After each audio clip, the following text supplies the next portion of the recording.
নমস্কাৰ, আজি দেওবাৰ মা আৰু মই আহিছিলোঁ আমাৰ আজি বজাৰলৈ। হৈ গ'ল আমাৰ বজাৰ। আমি গৈ আছোঁ এতিয়া মাছৰ বজাৰলৈ, মাছ ল'বৰ কাৰণে।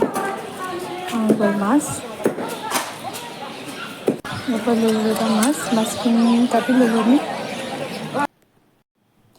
এইখিনি হৈ গ'ল মাছখিনি আৰু আছিলে মাছৰ কণী। এতিয়া প্ৰায় 6টা বাজিছে। মাছখিনি ভজালৈকে মই খাই ল'ম, আনিছিলোঁ ম'ম' আনিছিলোঁ, এইখিনি খাই লওঁ।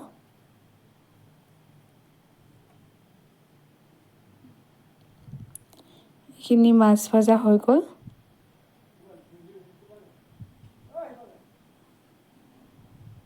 এইখিনি কাটি লৈছোঁ পিঁয়াজ।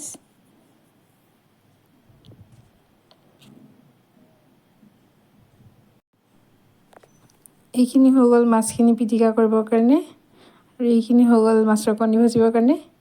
এতিয়া প্ৰথমতে মাছৰ পিটিকাখিনি বনাই ল'ম। এইখন মই ম'ম' খোৱা প্লেটখনতে বনাইছোঁ।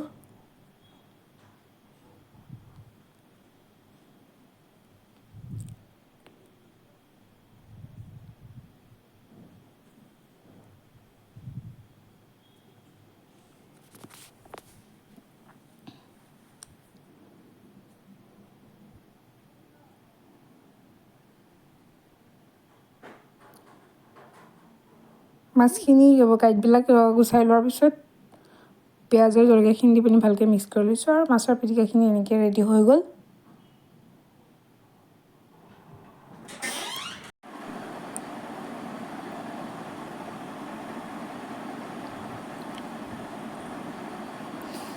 এইখিনি হৈ গ'ল কাটি থোৱা পিঁয়াজ আৰু জলকীয়াখিনি। এতিয়া ভাজি ল'ম মই মাছৰ কণীখিনি ইয়াত। এইখিনি ৰেডি কৰিছোঁ মাছ বনাবৰ কাৰণে সৰিয়হখিনি মই তিয়াই থৈছিলোঁ, এতিয়া মিক্সিত মাৰি লৈছোঁ। এইখিনি দি দিছোঁ মই মাছৰ কণীখিনি। মাছৰ কণী মোৰ বহুত বেছি প্ৰিয়। মাছৰ কণী কাৰ কাৰ প্ৰিয় কমেণ্টত জনাব দেই। আপোনালোকে বিচাৰিলে মাছৰ কণীখিনি আগতীয়াকৈ বইল কৰি ল'ব পাৰে, কিন্তু মই বইল কৰি লোৱা নাছিলোঁ। মাছৰ কণীখিনি মোৰ ভাজা হৈ গ'ল। এইখিনি ৰেডি হৈ গ'ল মোৰ মাছৰ কণীখিনি। এতিয়া বনাই ল'ম মই সৰিয়হ আৰু মাছৰ চব্জি। তাৰ কাৰণে মই এখন কেৰাহীত তেল গৰম হ'বৰ কাৰণে ৰাখি দিছিলোঁ। ইয়াতে দি দিছোঁ এতিয়া পিঁয়াজখিনি, কাটি থৈছিলোঁ পিঁয়াজখিনি মই।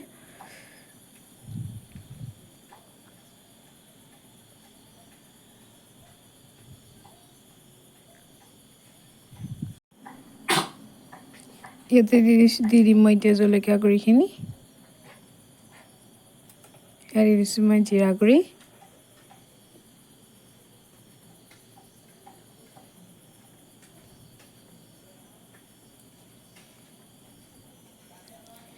আটাইখিনি ভালদৰে মিক্স কৰি ল'ম অলপ সময়।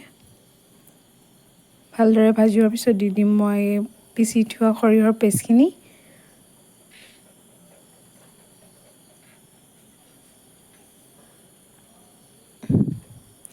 এইখিনি অলপ দেৰি মই ভালদৰে ভাজি ল'ম।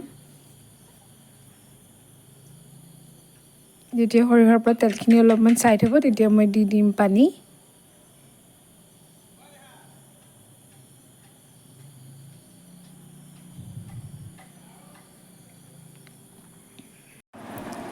পানীখিনি দিয়াৰ পিছত অলপ সময় মই উতলিবৰ কাৰণে ৰাখি দিম। ভালদৰে উতলাৰ পিছত দি দিম মই ভাজি থোৱা মাছখিনি।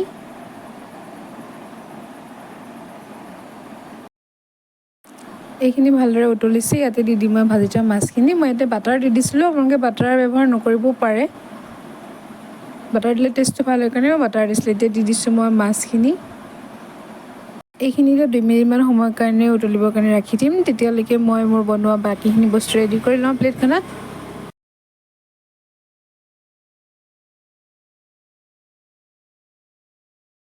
এতিয়ালৈকে মোৰ ভিডিঅ'টো চোৱাৰ বাবে বহুত বহুত ধন্যবাদ। যদি ভিডিঅ'টো চাই ভাল পালে তেনেহ'লে লাইক আৰু কমেণ্ট এটা কৰি যাব, লগতে মোৰ চেনেলটো ছাবস্ক্ৰাইব কৰি যাব। Thank U.